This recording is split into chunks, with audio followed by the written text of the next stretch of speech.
Because yesterday we came home and yeah, right there.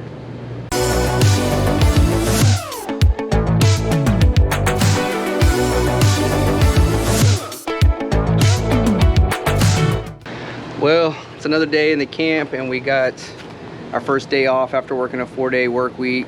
But today, because we have sun and we got some clouds and some other stuff coming in, we got a little do-it-yourself project. Because yesterday we came home and somebody, Roadie, is herself, Ava, decided to give us a little present.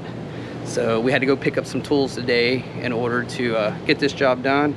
But let me turn the camera around so you can see Ava's handiwork. Yeah, right there. Let me scoot back a little bit so you can see. Yeah, so my son's staying with us, Alex, and he has a job. He's doing school virtual because of COVID, so we pulled him out, so he's doing it virtually. And he was watching her, but he also walks some dogs here in the park to make a little extra money, which is good for a 14-year-old to have a little money. So he went to go walk those dogs and he closed the door. And I think in between the screen door right here, and the main door, I think there was a fly, because I think some of the last eggs hatched, because we did have a cold front come through. And I think it killed a lot of the mosquitoes and the flies, but I think a few of them got through. And I think there was one between here, because she's never done this before. She's never actually even tried to destroy the door. So I think that there might have been a bug in between, trying to get out, thinking the window was out, and she went after it. So now I went to visit the big orange store, and we're gonna do today's project. I got a few tools here. I got some spline, some screen. It says pet resistant. We'll see how that works. It does recommend 0.125 inch spline, but the spline that was in there was 0.175, because I took a piece of it out already, which I highly recommend. Take a piece out and go to the store with you, so you can get the right one the first time, because some of the videos that I watched, they were using 0.125 inch spline to do their screen replacement. And so I thought that's what I needed, but thank God I had this with me so I wouldn't have to make another trip. So I highly recommend taking out a piece of your spline to make sure you got the right size. You can just use a little width gauge. At Home Depot, they had, where you buy your spline, they actually had pieces to where you can gauge the width yourself and see which one you need. So I'm not using 0.125, I'm using 0.175. And then of course, got the trusty little tool to actually help me embed the spline in there. So I'm gonna go ahead and take the door off and replace it. Now, one thing I'm gonna point out real quick, I almost tripped over I have a habit of tripping. Those of you who's been following, I always end up falling on something. Anyways, I tripped over that rock right there. But what we're gonna do, because that's the part that we gotta replace, I'm actually going to replace the top part too, because then it's gonna be two separate screens and it's just gonna look weird. So I'm gonna replace both of them. So I'm gonna take the door off. I'm gonna take those screws right there off and put the door on the table. I'm not gonna film that. I mean, use a basic screwdriver and unscrew it. Hopefully you're catching me in the screen right now, because once again, GoPro is still behind with the display mod that I can put on my media mod, so I can see if I'm capturing myself or the top of my head or my double chin. I don't know. But anyways, see you when we get the door off. So I'm back. Sorry, I had to set up the tripod and I went ahead and took the door off. So when I went to Home Depot earlier, I took out the bottom piece of the spline already so I could get my correct gauge that I needed for my spline that goes around. So what you're gonna see me do right now is just pull the rest of the old spline out, and then I can use these. I can either reuse these, which, you know, they may be, I don't know how long they've been in there. I don't know if the previous owner had replaced the screen at any other time. So what I'm gonna do is just replace it all together. So I'm gonna use the old pieces of spline so I can cut exact length for the new one, and it saves me, you know, an extra step. I'll spare you that, but I'm gonna go ahead and just pull these out, because all you have to do, because that spline tool pushes in, you can just pull them out like so. So if you can see what I'm doing, I don't know if I got it good enough, but I'm just pulling it out. Once I get everything out, I'll show you. Try to put it in closer. Right here is where it sets. Just pull the old spline out right there, and you just start pulling it out, and then you can pull the old screen out.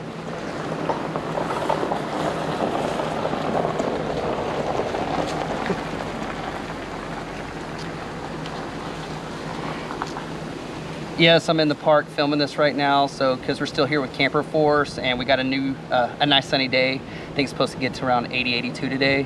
So that's why I chose to do it today instead of one of the other days, because we have a cold front coming in and I want to get this done before the cold comes in. So, and I wanted to film it because in case anybody has to do this, you know, part of owning an RV is, and full-time living, but I would just say even owning one, even if you're a part-time weekend warrior, whatever you want to call yourself, maintenance is one of the things you're gonna have to keep up with a lot, especially when you're buying used, because you don't know what the condition was in, you don't know what they've put it through, so you're just gonna have to stay on your toes, and then when your dog destroys something, you're gonna have to roll up your sleeves and learn a little something. But hey, that's why we have YouTube, right? So hopefully next time somebody has to do this, hopefully, I mean, I know what I'm doing now afterwards, but in case not, maybe one of you out there has to do this in the future, and my video will help you out.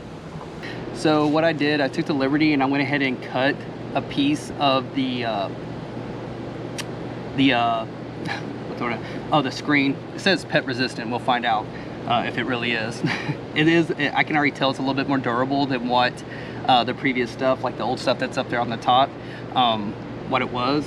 But because I got the 36-inch wide, so I'm going to have overhang the width of the door, but the height of the door, I would recommend at best maybe doing an overlap of maybe an inch, because as you pull this tight, it's going to be pulling the stuff in, and you'll see when I start rolling the spline into its groove. But you want it to pull tight. Now granted, I'm not a pro. As a matter of fact, this is the first time I've ever done it, so you'll see how I do it, I guess, but then I won't bore you with everything. I'll show you the after I finish this one, but I won't show you when I do the top. That one's going to be a little bit different because it's rounded at the top of the door as well. But I figured that you could cut just like I can. So if you see me do this, you'll know that any other screen. The same thing goes with the screens that you can pull off on the outside of your windows. You can use the same technique. They still all have a spline, they still have screen. You just cut, and you want to use an inch overlap. Now, like I said, the width is going to be a little bit longer because I got 36-inch instead of... Now, honestly, I didn't see anything else there. There was a 48-inch, but I need nothing that wide. So I'm probably going to waste some of this, but I got a big enough roll in case I need to do any other windows later on down the road. So stick around. I'm going to try to pull this in and see how well we get it. We're going to learn together. I know that it's got the mesh in there, so I want to kind of keep that straight. I don't want to look I don't want it to look too bootleg, but it will look like I probably did it my first time. So stick around.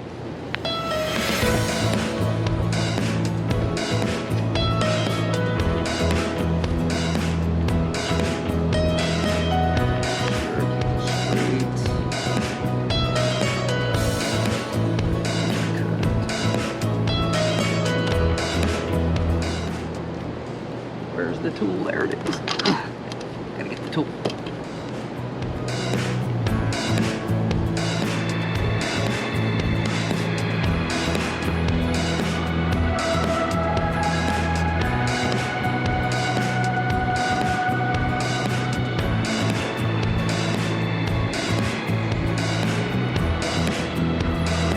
Because I used a pre-cut, I just used the ones that they already had. I used a pre-cut links. You want to make sure you get those parts. If you're going to do it to where you use the old spline and you're using that as your pre-cuts, or the length, you want to make sure that you get it right to the edge.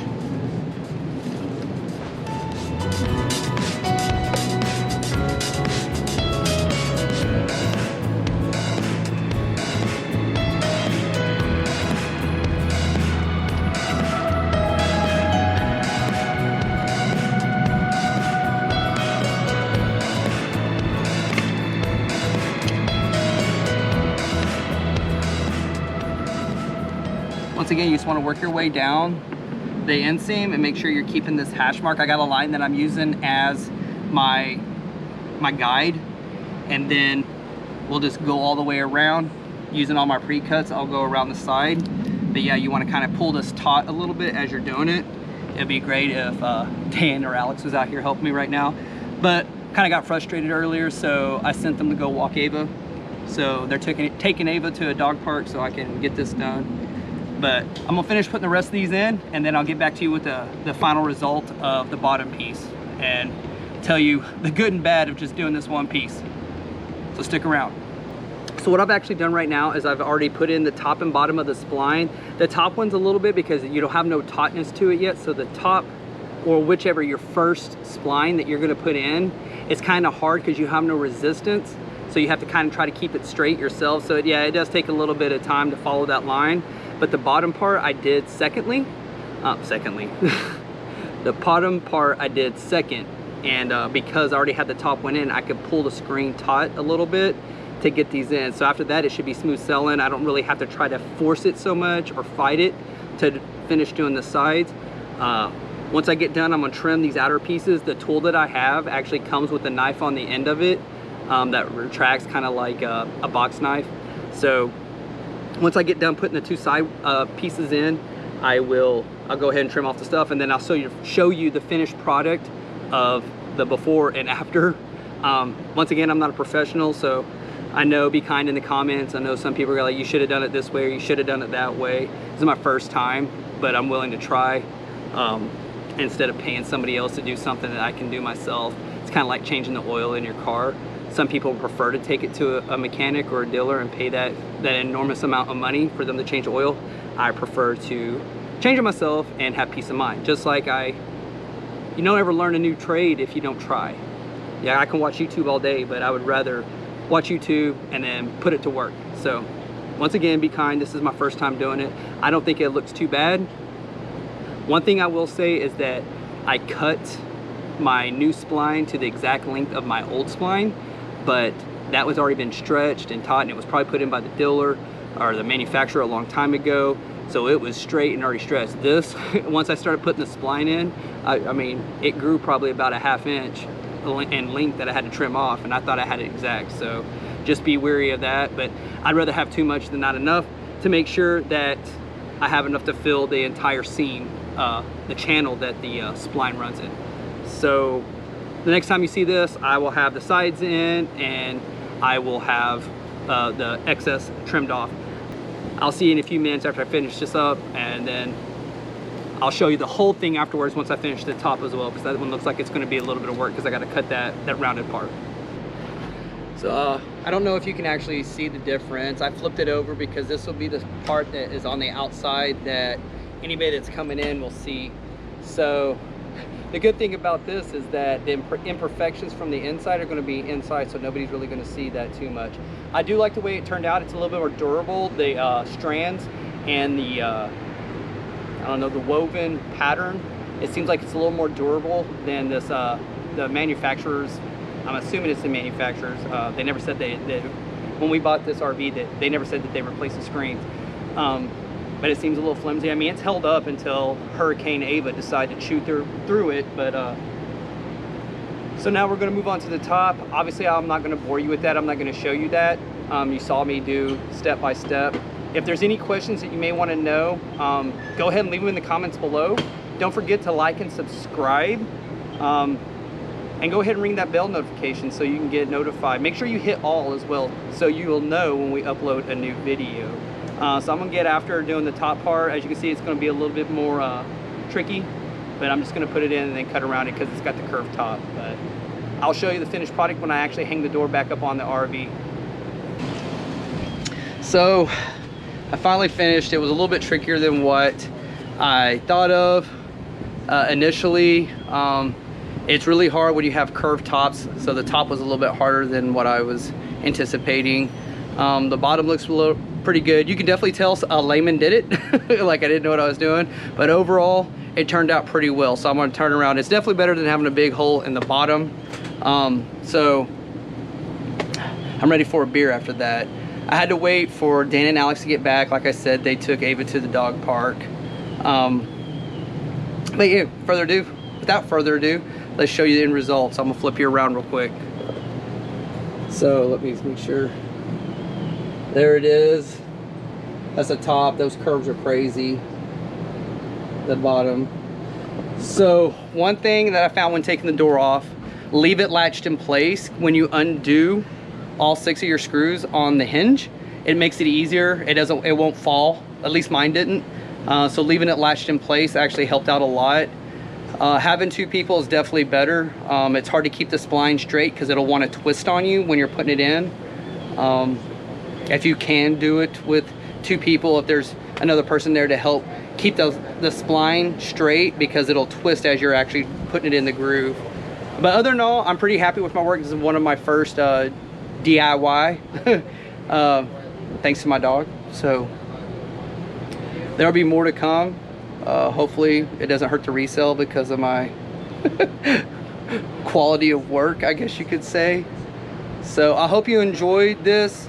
Just like I said before, if there's any other questions you have about the install, go ahead and leave them in the comments below, and I'll go ahead and try to respond to them as quickly as possible.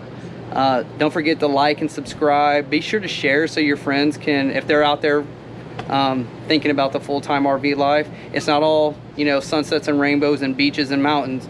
You know, everyday life does take place. So you have to adapt and overcome, right? So that's what I did. That's it. We'll see you next time. Talk to y'all later. See you on the next video. Bye.